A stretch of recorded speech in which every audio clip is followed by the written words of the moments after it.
Well, hello and welcome to the Leverage Podcast. I'm Paul Richard. We have Dr. Todd Frisch with us today. And welcome, Dr. Todd. How are you? I'm good. Thanks for having me. It's good to have you. We were recently introduced on the fly, I would say, at the Secrets in Healthcare. If you want to call it a conference, I guess it was a conference. Approximately 200 people in Springfield, Missouri, attending and you had a booth there as well, and I had a chance to hear you speak. And like you said earlier, it was one of the shortest speaking engagements you ever had, about 30 minutes. Yeah, And I, I, I got ADD and I can talk really fast, but that was beyond my abilities, and yet I pulled it off and it went off great. I was shocked that we were able to get the information that I wanted to share done in a 35-minute period of time. Never done it before in my life, so it's kind of exciting. That's awesome. Specifically, the presentation that you did was about your specialty, which is the language of facial reading, right? Basically, Correct. well, Facial technically, diagnosis. what would it be called? Well, we refer to it as facial diagnosis. The technical term in China is called miancheng, and in Japan it's called Bo-Shin. So this is not a new science. As I commented there, uh, uh, I stole it, from. So, so the interesting Einstein once said, if you take something from one person, it's plagiarism. If you take from many, it's research. So I did my research. So I ended up writing a book. It's called "Why the Face." Let me grab it here quickly. Yes. So my daughter is my co-author. So it's Why the Face, WTF. Doesn't sell well in church bookstores, but can only read it on Wednesday, Thursday, and Friday. There you go. So Why the Face, a practical guide to understanding health and personality through facial diagnosis. And, my motivation started early on. And, as physicians, we're trained to ask what's wrong. And I get that, and it's an important thing. And if your what's wrong is correct, then your treatment is going to be correct. The problem is, I had patient after patient after patient. I knew something was wrong, and they knew something was wrong, and all the tests came back normal. So, the obviously answer was 20 milligrams of Prozac. So now you don't give a crap about the fact that you feel like crap, which Right. just never felt like a correct way to approach health. So I had this moment in my career where had this paradigm shift, and I said, what if I ask, instead of what's wrong, which is our training as physicians, if I ask what's not right? And basically, you have to be two-thirds sick before medicine shows anything wrong. And that's not a slam against medicine, Paul. It's just an observational kind of thing on my part. And so Yes. when I made that shift, it just a whole world opened up. Now, there wasn't a lot out there, because medicine's very double-blind study and scientific and da da da da da. And a lot of this is to the woo side of the fence, and medicine kind of poo-poos it. And so my career, I started out as a quack, and I didn't like being called a quack, but I was helping people, and I just kind of dealt with it. And then, those of us that did this kind of natural healing, or whatever the term you want to give it, um, they said, well, you're not going away, but you're an alternative doctor. So I practiced alternative medicine for quite some time. And then, they said, well, you're not going away. You kind of complement what we're doing. So then we practice complementary medicine. And then we practice CAM, which is complementary and alternative medicine. Oh, And then it moved to integrative medicine. Medicine said, okay, we're going to just integrate you. And then medicine made the final step, and we practice now what's called functional medicine. Now, the Institute of Functional Medicine is a big medical entity that certifies people in what I was called a quack for, 40 years ago, 45 years ago. I don't like any of those terms. All of them are obscene to me. What I practiced was restorative medicine. I wanted to restore people back to a state of health they should have never left in the first place. And I like the term restorative medicine. So I'm hoping functional medicine goes away, just as quack, alternative, integrative, complementary, integrative, and functional. So I think we got to change, got to have a paradigm shift there too.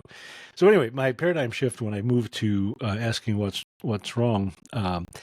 I studied lots of different things. I studied Ayurvedic medicine. I took a swing at astrology. Fascinating. I'm sure there's people who are really good at it. I couldn't get the clinical data out of it, the physiological. Um, I studied Galen's four humors, Jungian psychology. there was a lot out there on traditional Chinese medicine, TCM, and I came across a book called, I think it was called Secrets of the Face.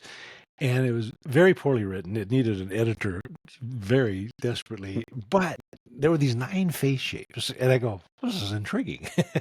And since I did, if you look behind me, I've got 82 books actually on facial diagnosis, or face reading.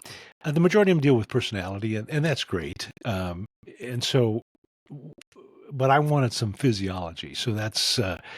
There wasn't enough of that, so I ended up writing a book with my daughter. So this is my life in practice, in book form. But it really helped me communicate. So if a patient came in and they're dancing the waltz, and I like to swing dance, we're not going to get along. So knowing they're dancing the waltz from a facial feature standpoint, I could dance with the music that's playing in their head, and I was able to communicate with patients on a much deeper level, and was able to get patient compliance. It almost sounds sinister the way I said it there, but I never asked anybody to do anything untoward, but I was asking them to do things that they weren't familiar with.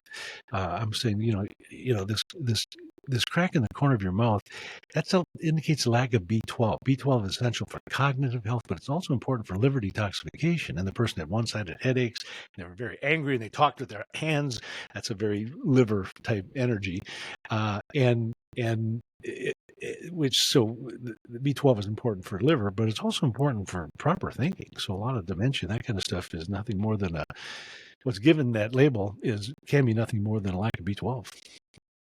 It's a common thing. As we age, we lose the ability to break protein down. Hydrochloric acid goes away, and that's why as we age, we go into what's called sarcopenia, which means muscle wasting. It sounds like a horrible term, but it's just our body is breaking down our muscle to get the amino acids it needs to run the body correctly, because as we age, we lose hydrochloric acid. Now, hydrochloric acid breaks down protein, and B12 lives in protein. So B12 that's why the vegetarian diet is often, they're deficient in B12 because they're not eating meat. And being a vegetarian, that's a person's call.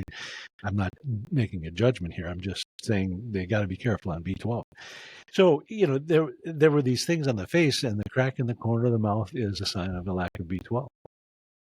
So there's a plethora, I like the word plethora, of things that the face can tell us. And it just became part of my being, and now I'm teaching it all over the nation. Very good.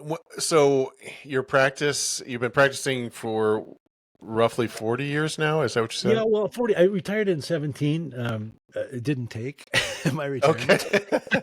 Of course not. yeah. It didn't take. It's seeing patients actively. Obviously, that kind of ended when I retired. But I developed a product. My wife gained some weight with menopause, kind of lost her mind, and a beautiful woman. You met her, and just over to pieces. And she slams me against the wall one day and says, "You help everybody, but you're not helping me." And I go, "Well, hon, there's nothing wrong." She says, "I can't lose weight." And I said all the right things. "Oh, hon, you're beautiful," that kind of thing. And she says, "Well, I can't." She was menopausal, and menopausal females tend to gain weight and do everything right, and they still gain weight. Sure. And I hated weight loss programs as a physician. They're just tacky, they're gimmicky, and so the product and the program I built was called Shape Reclaimed. And I built Shape on 2 premises. Number 1, all diets fail, because all diets fail. Number 2, it can't be just metabolic. It's got to be something different. And when I looked at why all diets fail, it was an interesting phenomenon. I noticed that when someone let's go Atkins, very effective diet for weight loss, and all diets work till when? Till you quit, and then you get all your weight back. Well, the interesting thing is, I'll use Atkins as a specific thing.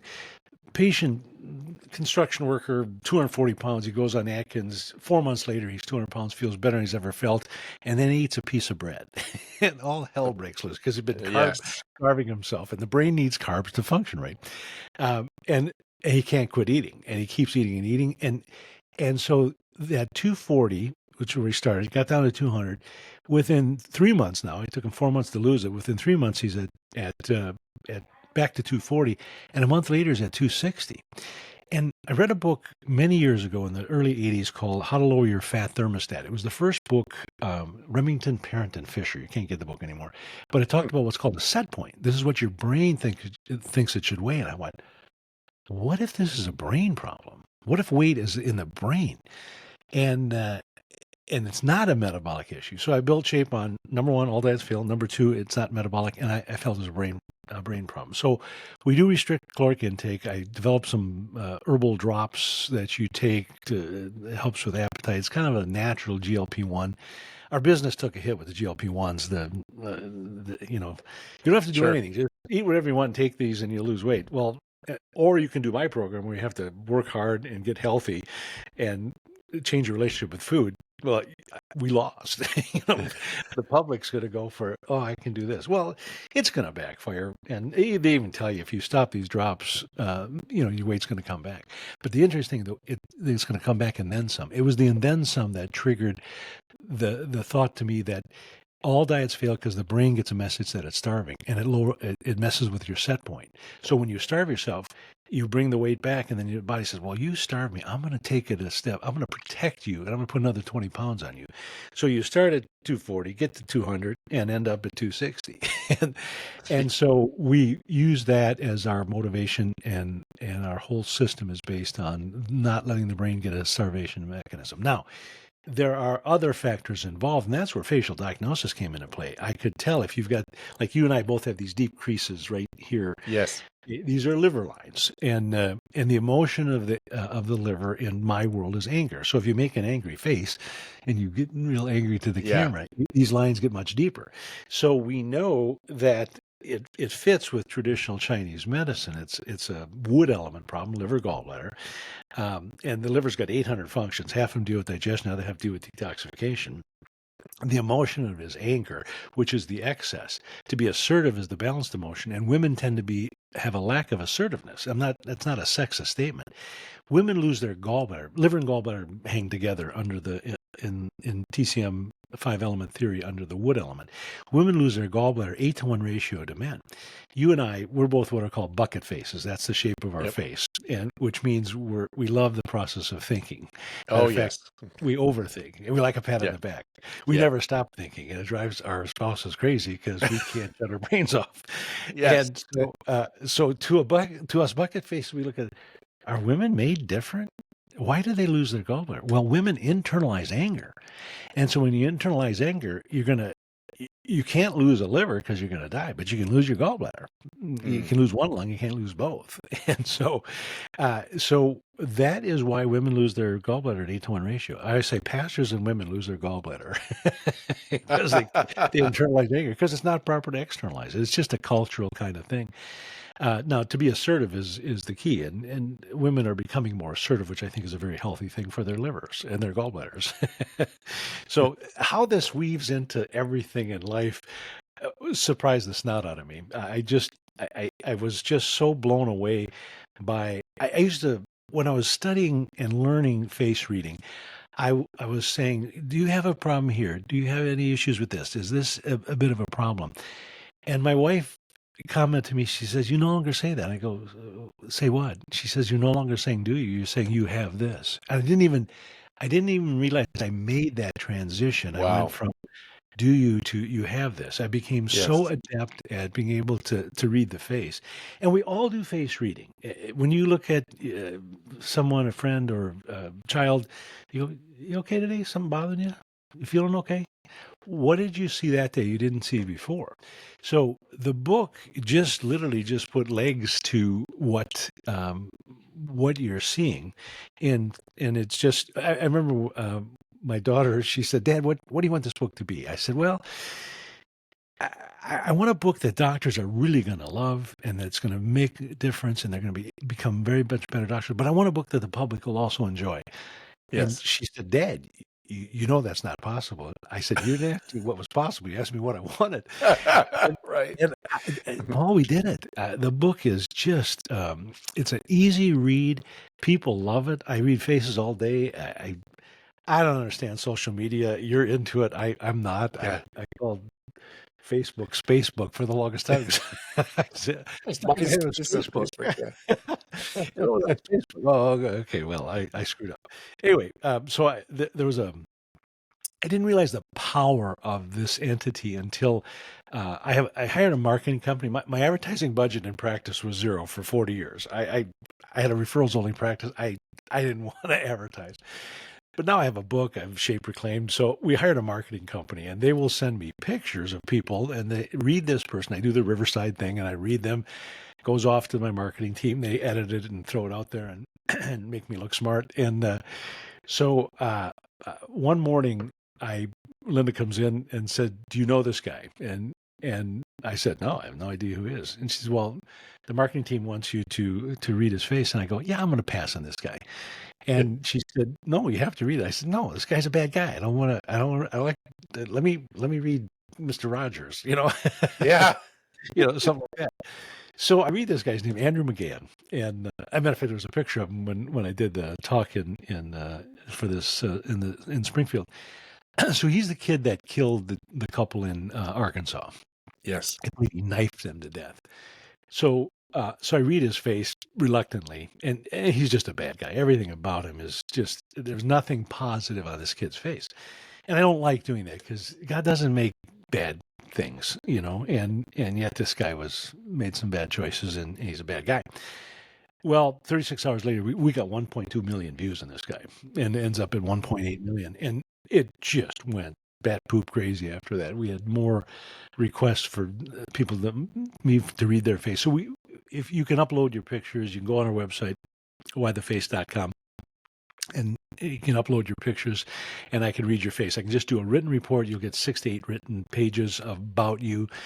We charge one amount for that. If I physically talk to you, I charge a little bit more because people have all these questions, and sometimes it's just nice to pay a little extra, and then I can talk to them on the phone for 30 to 45 minutes and give them an idea of what's going on in their body. And it's pretty fascinating. People want to know about themselves. It's not just a party game, although I can be the life of a party when I'm there. I'll mention something and somebody, "How do you know that?" I go, "Well, I read faces." "Well, read my face." And then the host is pissed off because I've got all the people around and I'm answering questions and their party went south. And so I try not to do that. But again,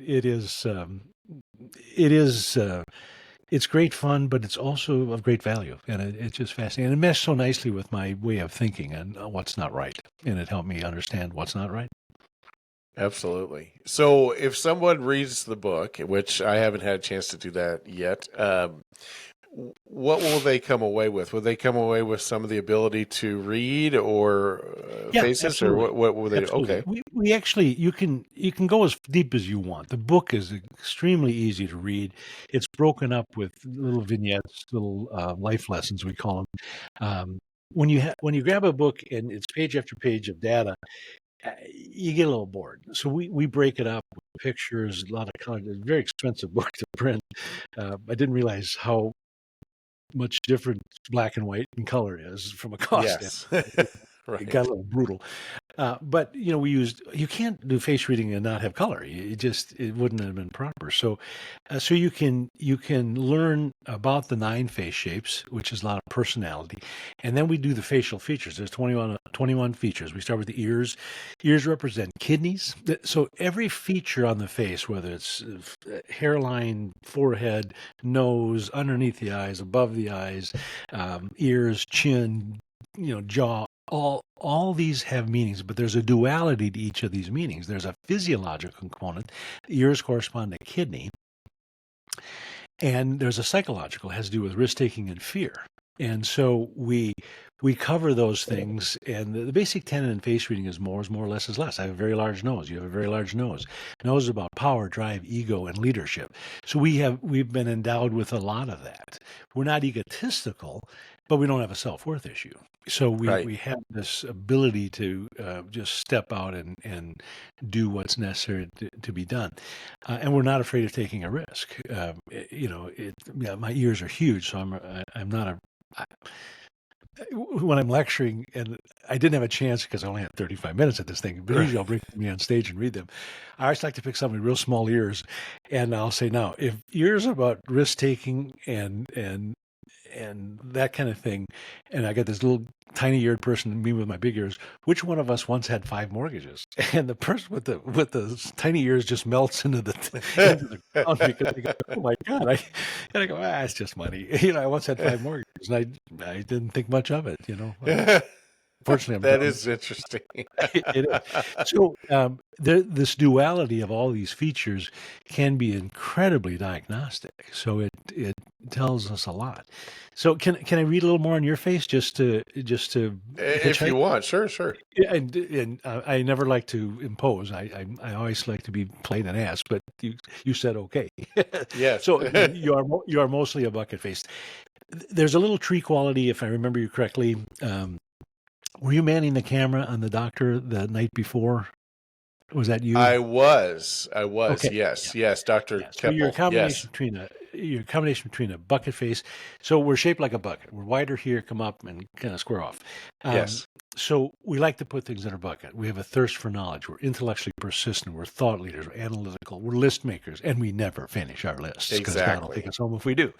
There's a little more length to your face than there is in mine. So there's a little bit of tree quality. So the tree face, very deeply rooted. Don't like to be trimmed back. You can take the winds of life better than any. But your gift is your ability to spread your branches and protect. Now, the thing that's important is the face shape you are is a gift from God.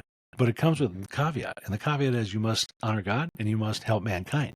So your gifts are your intellect and your ability to spread your branches and protect. You make the best bosses, the best dads. Um, I hope you are a boss because you're going to be a very good boss because you have that tree quality. The problem I had with my female tree faces, they were so into taking care of others, they forgot to take care of themselves. And I would speak Um, into their life and say, your passion is to help others. Oh, Dr. Todd, it is. And then I'd say, so what if you couldn't do that? And a little tear would come out of the corner of the eye. I said, look, let's just spend some time helping you get healthy so you can do what God put you on this earth to do. And they were all in. It just that simple kind of statement was so important and so connecting. I believe in something called a faith circuit. And how this works is you have to have faith in what you do. And the only way you get and maintain faith is you have to continue to learn. Now, that's for a bucket face, this is a given. right. There's no book on earth that we shouldn't own.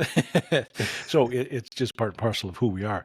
But when you do your due diligence and that patient comes in and you shake their hand, you're going to impart your work and they're going to have faith in you. And the healing ability just went up 100-fold. You got to be a schmuck to not help, when Right. you connect on that faith circuit. And so back to you. You and I have these very deep lines right here. Yes. And I kind of washed most of the washed most of the traditional Chinese terms out of my book. If I say you've got evil wind or you have dampness in your spleen, you're going to go, what? Because it's just not germane to our way of thinking. Right. So these lines are called nasal labial lines, which I think is a horrible term. It just sounds wrong. The TCM term, traditional Chinese medicine, is Fa Ling, Fa-Ling. Fa Ling means purpose and spiritual strength. You've found your purpose, you're living your purpose, you have immense spiritual strength.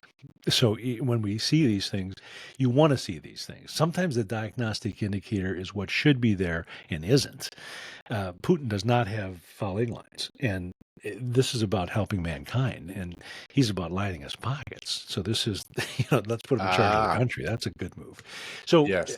and facial diagnosis will just give you input into what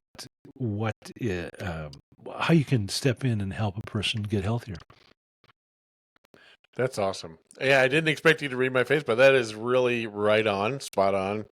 And It always it is. goes, yeah, yeah, it always is because I Yeah, mean, that literally goes back to, I'm 62 years old now, and that goes back to my childhood even. yeah. It was always there. One of the things that as a leader, as what I've taught is your strength can be your weakness, right? Oh, So, absolutely, uh, absolutely.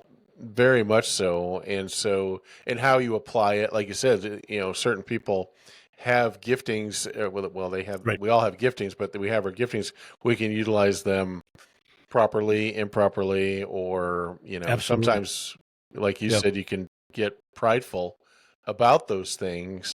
You have to stay humble. And my, Yeah, it my is. philosophy is always be bold before men, but humble before God. That's, Yeah. so there's a dichotomy there.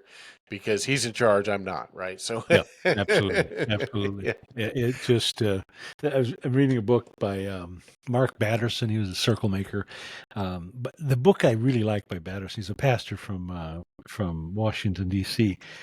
It's called All In. He tells a story of a missionary called A.W. Milne, and these missionaries. I don't think he was related to A. A. Milne, the guy, Winnie the Pooh guy, but Oh, heads. We remember everything. So A. Milne yes. wrote Winnie the Pooh. A.W. Milne was a missionary, and they referred to themselves as one-way missionaries because they knew they were going to die. Matter of fact, they packed their belongings in a wooden coffin. So he decided to go to New Hebrides and think Shrunken Heads. Okay, this Yeah. is an island, and fully knowing he was going to probably be killed for his wanting to spread the gospel. And so he goes to New Hebrides. 35 years later, they bury him in the coffin that he brought.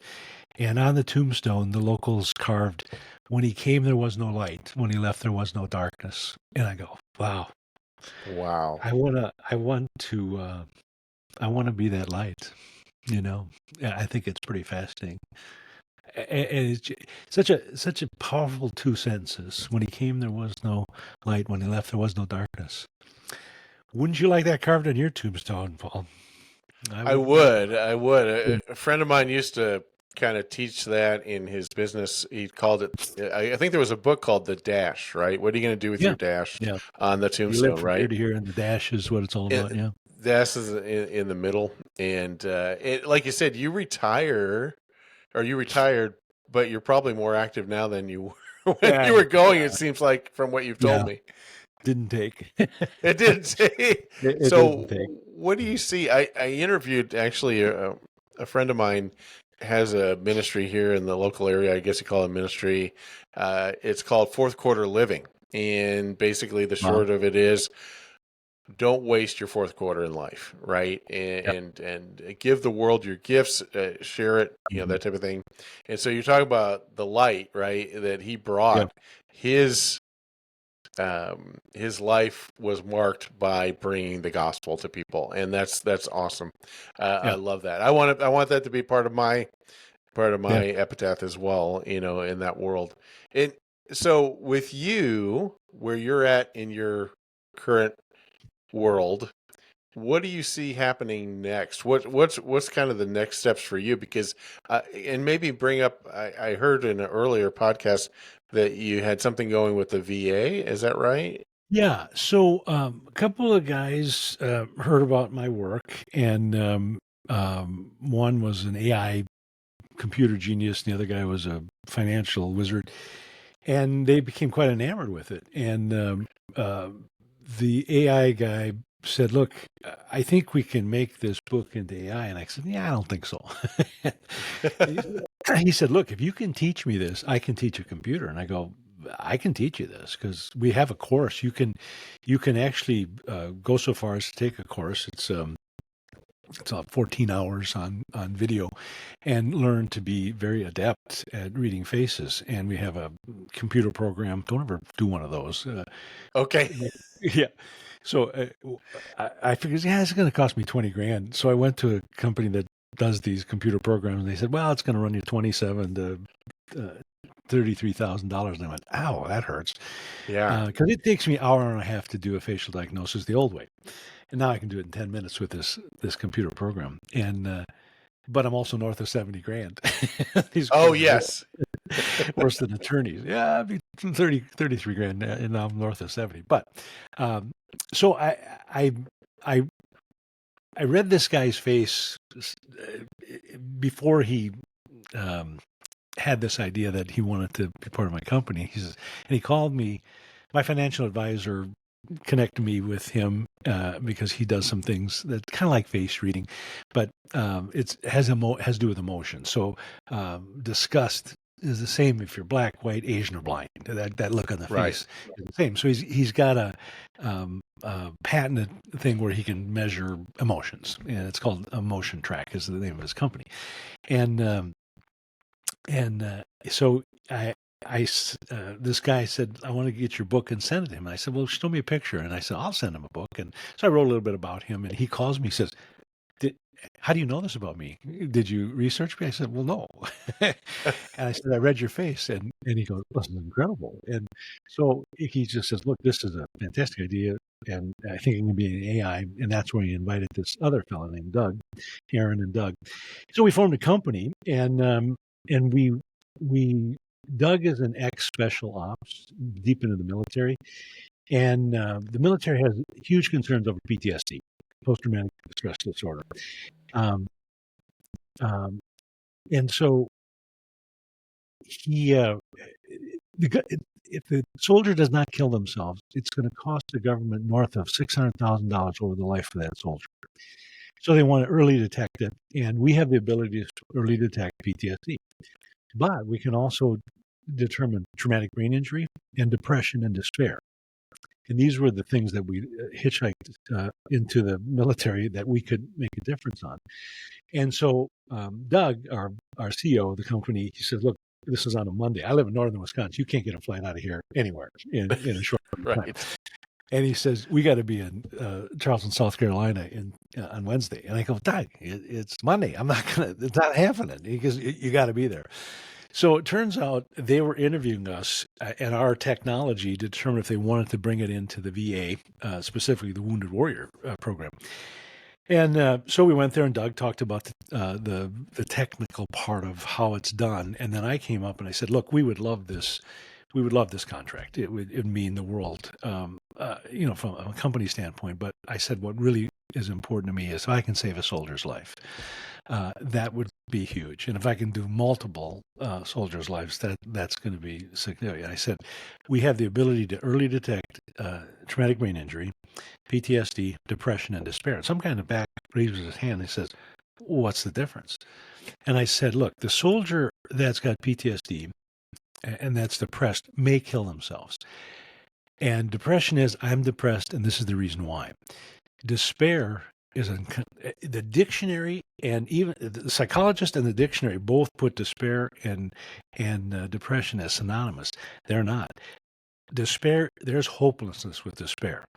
That's the soldier. If they've got PTSD and they've got despair, now you're talking 1,000x potential increase in killing themselves, and we can tell the difference. And that day they signed the contract, a multi-million-dollar 5-year contract so as woo as this is, we just signed a 5-year multi-million-dollar contract with the Department of Defense. So I burst into tears when they signed that thing. I had to leave the room. I just Oh, look. I'm a doctor that just wanted to help sick people get well. There's two kinds of doctors, Paul. Those that love people and use money, and those that love money and use people. And right. the second, I don't want, I don't like. No. So but honor God, love people, do the best I can. And when they signed that contract, I lost it. Here's something I used Yeah. for 40 years, and now I got laughed at. I got called a quack, and now the government just signed this contract. And it was non-exclusive. We can sign with the NFL, the NHL, the NBA for concussions and that kind of stuff. So the thing that excites me, and they don't get it yet, but they will get it, do a reading. So kids that enlist, there are going to be kids that enlist that already have PTSD. They already have traumatic brain injury. And if you can spot that, don't send those kids to combat. This is a bad thing. Let them work on computers. Let them service airplanes and tanks. But don't put that kid in harm's way, because that's the kid that's going to create this problem. Yeah, I have a little check in my spirit too with going to the military, because they like Charlie Manson's. I can spot those guys too. So, Yeah. Yeah. so I got a little bit like, I don't want to go there. I don't want to go to bed with these people. But I felt it was correct to do, and we're going to make a difference. And we're moments away. It was going to happen in November. Of course, with the shutdown, everything got pushed back. But the soldiers are going to be able to put a phone to their face, this side, and it'll instantly tell them if they've got any PTSD, traumatic brain injury, depression, or despair. And it's absolutely fascinating. That is fascinating. It is. Yeah, congratulations on that. Did you Thank you. just sign that this year? Yeah, June of this year. June of this year. Fantastic. Yeah. So part of the software that you spent the money on does Well, that that's something reading, or different. is that That is different? so you can do, yeah, that's so you can do the diagnosis. I go Oh, through, I do the 9 face shapes. We do the right and left eye. The right eye is what we show to the world. It's our public persona. It's our mother's influence. The left eye is our true inner private self. It's our father's influence. And then we have the 21 features of the face that we give you the duality, the psychological and the physiological. That's what I spent on. And again, that used to take me an hour. Now, the majority of people can't do it in 10 minutes. I've done this for 40 years, so yeah. I can do it. I just click on a computer and boom, boom, boom, boom, boom, and it populates a chart, puts this thing out. We just completed another section of it, that potential health issues, and there's, I think, 32 different things that we can see on the face, and we give you where on the face you'd see it, what it means, and then some things you can do to support it from a natural standpoint. We don't do company specifics. Like, I'm not going to say take Zypan from Standard Process for your digestive problems, although Right. that's a very good product to take. Um, we're keeping it very friendly. We're not choosing one company, but we're going to give you some ideas on what that's all about. So we keep advancing it simply because it needs to be advanced, and it's. When you're young, it's all about a pissing contest. You kind of want to win every little pissing contest, Yeah. and if you got something, you kind of want to keep it to yourself and make you stand out. Yeah, you reach a point in your life where I want everybody to know what I know.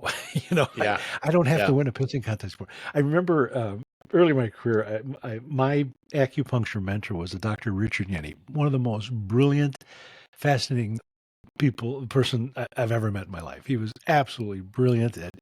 He spoke 7 languages. At 70, he decided to study the piano. Within a year, he was a virtuoso blues pianist. He was just a remarkable man. But I remember this was the Mercedes 80s. I was studying with him, and everything was about what you have and what you're driving. So we, Yep. we termed it the Mercedes 80s. And he said, "Look, as professionals, you're going to go through 3 phases in your life." And he said, "Now, the first phase is survival." And I was in that. I was there trying to learn. I didn't have a big practice. I was trying to hone my skills and influence people. And so I was in that survival mode. And the second phase you go through is success. And I'm sitting in this, I'm 28 years old or whatever. I'm thinking, what the heck is better than success? This is the Yeah. Mercedes 80s. This is what it's all about. And Dr. Yenny just let this pregnant pause just kind of lay there. And he says, "You're all wondering what's more important than success." And he says, "That's significance." And so what I see is I want to be significant, and I want to make people significant. I can make people successful. I've met many, I'm sure you have too, incredibly successful people that were miserable, 16 marriages and Yes. uh, alcoholic children and miserable life, and everybody hates their guts, and yet they're very successful. There's that worldly success, but significance. Have you ever met anybody that you deem significant that was putrid? There's just, you just shake their hand and want to follow them. And I just, my emphasis is on trying to be significant and don't have to win a pissing contest ever again. I love that. Is there, okay, so this is a huge win in that purpose, fulfilling your purpose with Yeah. the PTSD, that type of thing. Now, is there an application for this? You've touched on it a couple times. Is there an application in this for kind of like a CSI or a It, crime yeah. investigation side? There Is is it? no entity on earth that face diagnosis wouldn't enhance. How Uh-huh. about HR? How Yeah. about how about coaches? So Yeah. if let's say you're a high school coach and you got a kid that's got an upside down triangle, very narrow face. Yep. He's what's known as a fire face, and they're about being sensitive. And if I had a fire face patient, I wouldn't go to them and say, "Look, you got 4 things going on. You're in big trouble. You got to jump on this right now, or you're going to be Hmm. in big trouble." That patient's never coming back, and that's not how to talk to that kid as a coach. So as a patient, I would say, "Look, you got 4 things going on, but we can't treat 4 things. We have to respect your sensitivity. We're going to start. We're going to support you with normally I'd give you 2 or 3 things, but we're going to give you one thing. Let's do a half dose just to make sure you will tolerate this. And that patient is all in, to back to the book, all in. And so when you're talking to that student athlete that's a fireface, you can't yell at them. You're going to lose them, and that's where you don't want to lose kids. I don't like sports where you're on a select team. How about Yeah. just have fun? My son was on a select baseball team, and yeah, he's eighth, ninth grade, whatever it was, and they lost this game, and they're all heads are hanging low, and I come in, I go, hey, I just got the newspaper. Look at this. Tomorrow the sun's going to come up. And they go, the sun's going to come up tomorrow. Oh, it's just a game. I go, Right. guys, did you have fun? Yeah, we had a lot of fun. You lost. You lose in life sometimes. Sometimes you win, sometimes you lose. It's okay. Just realize you had a good time. Was it fun being here? Did you enjoy each other's company? The sun came up the next day. So, I just think we need a little paradigm shift in how we deal with kids today, and we can have such an impact. How many of us haven't had teachers or coaches that spoke into our life at a crucial time that changed the whole trajectory of our life? Or Absolutely. a youth pastor speaks into some kid's life. I think it's profound. It is. It is. Yeah. Thank you for covering that. That's extremely important, and it does get back to relationships and It does. those things that you're talking about. And so, all right, a question came to my mind as you were talking about that. You, when you first were getting into this area, I think you said you faced a lot of resistance, I guess. Sure. This is just just a bunch of hogwash, right? What you're doing and that type of thing. Have you found more acceptance now as you've progressed, or what's been your experience as far as that goes? Yeah, I have. People even now they go, "Oh, this is weird," until they have it done, and it's like, Hmm. "Holy cow, this is Yeah. amazing." And I get that all the time. Even if you miss on a couple of things, and you're going to miss. Some people will not, based on life events. Some of the things won't apply, but for the majority, 90% is going to apply, and it just helps someone.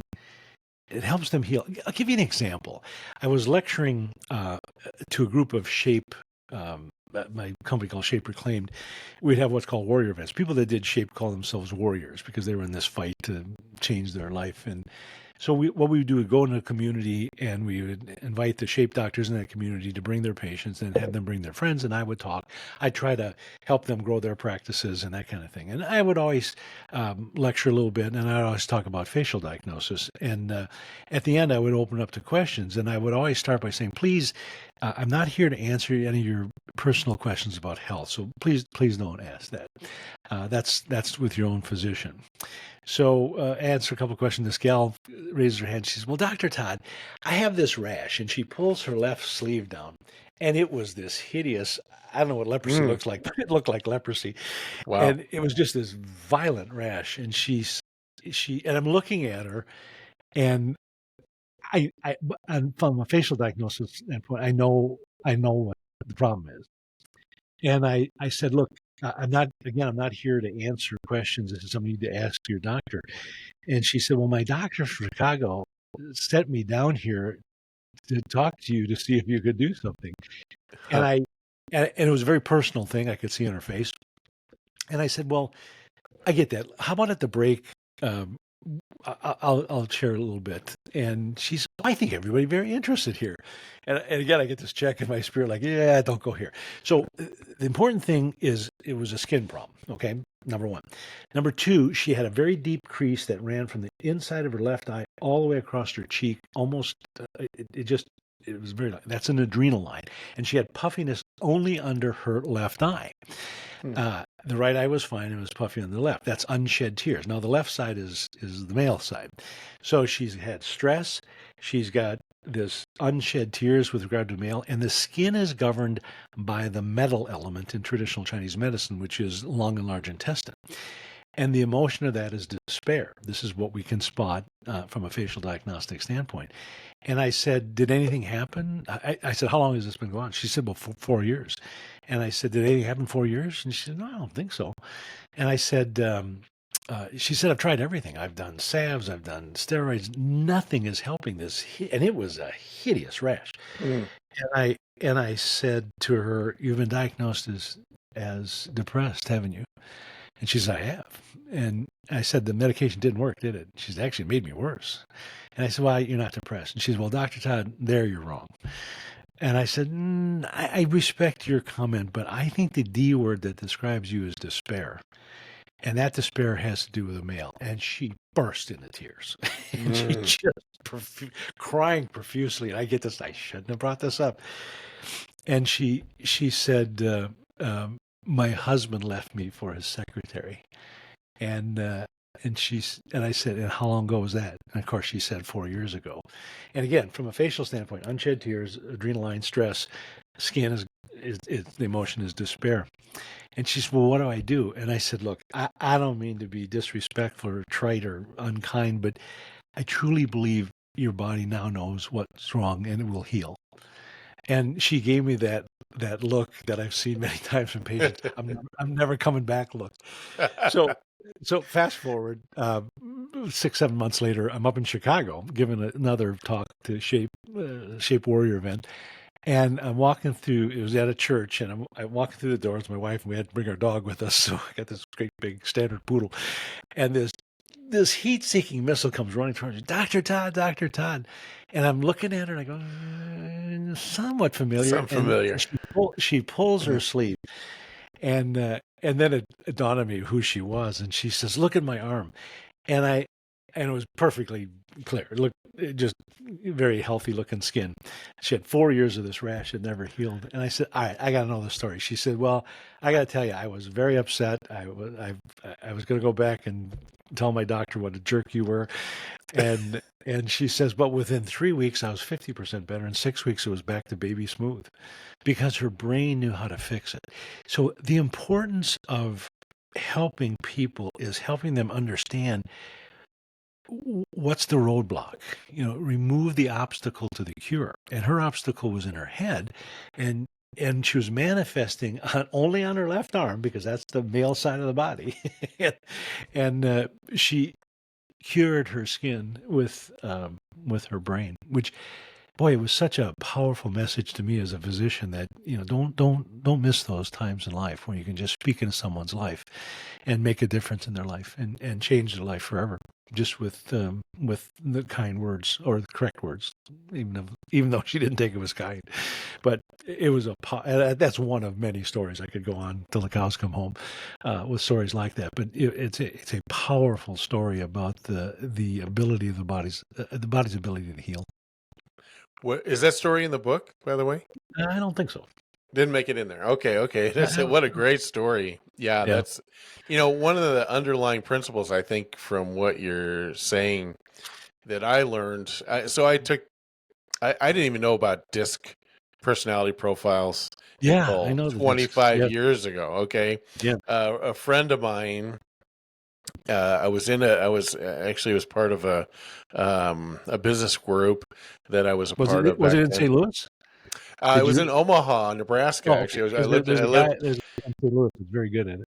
Oh, is that right? And Yeah. this was actually the Project Manager Institute, which is a Oh, international yeah. group, and Yeah. Mutual of Omaha actually, that from the top down, from the CEO down, practices the PMI model for running Yep. their business. It's very successful. So we were doing a presentation. He was presenting on DISC. I was amazed on the results, and it was like it read me like a book, and that type of Yeah. thing. And at the end of the day, he goes, "Well, Paul, I'm an SC and you're a DI. This relationship won't last very long." And I said, "You know what? I would take issue with that because I respect what you have as giftings that I don't have. Okay, Yeah. you have compassion. You have you'll slow down and do things. I don't slow down. Whatever all those things came up, we ended up becoming very near and dear friends. I lost him about 3 years ago. Uh, He passed that away, but story. the bottom line is I see that in what you're talking about. You have to, Mhm. we called it be a chameleon, right? Yeah. So when you notice something, or you're, like when you're reading their face, you can bring yourself to, communicate with them in an effective way, because you have to change your mode, right, a little bit Yeah. to do that. So important to be able to do that and carry on. So Let me hitchhike on that point, Paul. yeah, yeah. Uh, life lesson number 8, my daughter wrote this, um, and she says here in the book. Let me preface this by saying these words would have never shown up. My first 2 children died. Look, you can't think of anything worse than a child dying. So my Oh, 2 died. One yeah. lived about 20 minutes. The other lived about 5 months. Didn't Mhm. breathe when they're born. The second one, severe brain damage, never cried. Fed him with an NG tube. Oh, Um, would I had my third child? Yes. My fourth, maybe. My fifth, Abby, the co-author of this book, she wouldn't have been on this earth. And these very important words would have never come onto this earth. And she states here, we've been reading faces for a combined total of nearly 40 years, much more than that now. We've studied hundreds of faces while writing this book, trying to find a perfect example of each face, shape, and feature. We can't even count the number of times we uttered, what a wonderful face. Something fantastic about learning to read faces is that you stop looking at people as more or less pretty. When you learn to read faces, every person becomes a beautiful, unique individual.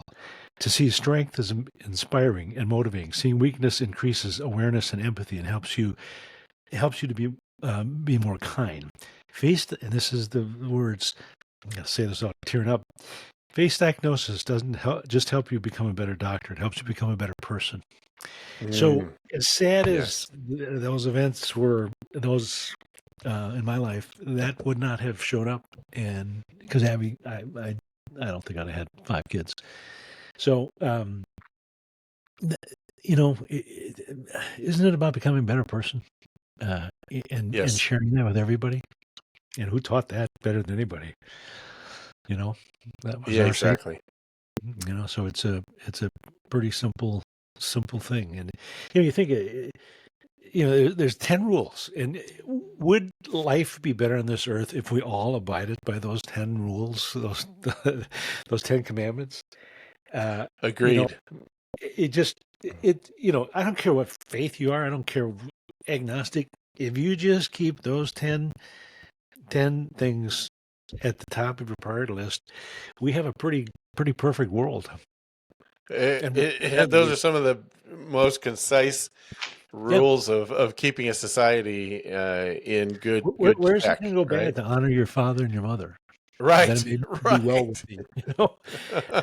And we don't. Now, some don't deserve it. I get that, but they didn't honor their parents, and so it just has a trickle down effect. And now we have transgenerational curses in front of us. So, but it's pretty simple. There's 10 rules, and play by those rules, and things are going to be good. That is exactly right. Thank you for sharing that from your book.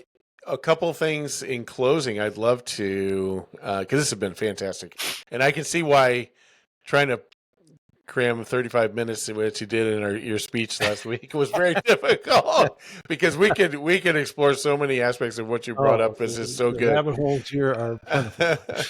So, for our listeners that are interested in finding out more, one thing you mentioned early on was you had a course that you developed. Right. Is that available on Udemy or Coursera or something, or how can they get a hold of It's that? you. Well, let me just make sure I don't say it wrong because my wife will yell at me if I do. You can go to www.wtfwhytheface.com. So wtfwhytheface.com. You Okay. can also go to drtoddfrisch.com. You can also do shapereclaim.com.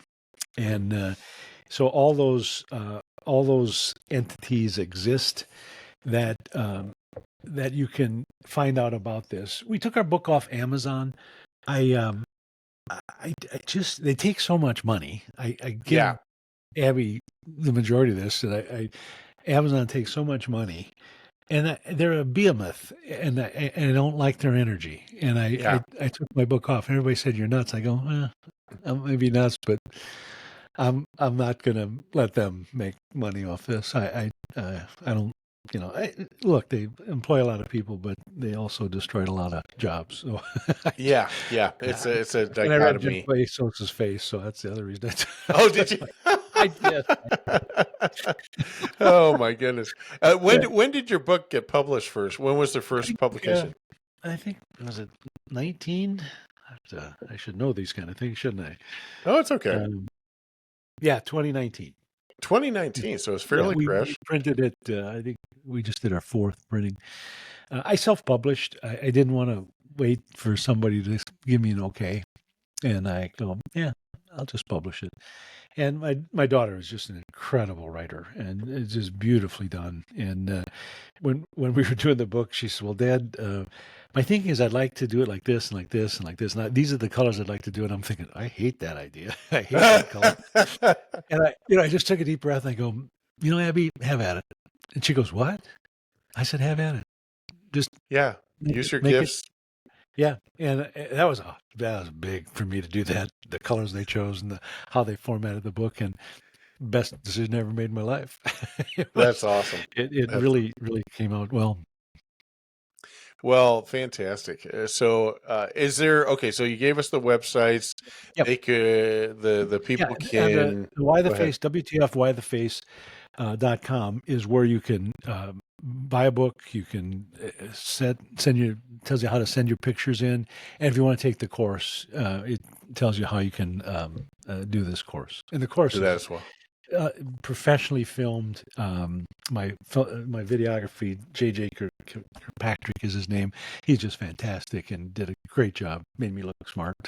So, All right. it'll drive you crazy because the first 3 hours, don't talk about facial diagnosis. People are going nuts because I have to give the basis, the why behind it. If you don't Sure. understand the why, then it's just a party trick, parlor game. And so people get a little cranky with me until they get to that section where we start talking about facial diagnosis. But once you understand, it's very important to understand the reason for it. It becomes a much more powerful entity.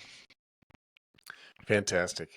Well, my life has been enriched by this time together. Oh, It really oh, has, thank you. Dr. Todd. I really, really appreciate this. So, we'll go ahead and close out the podcast for today.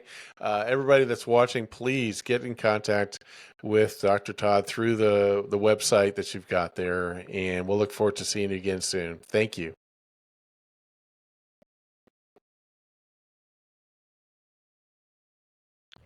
Did you leave me?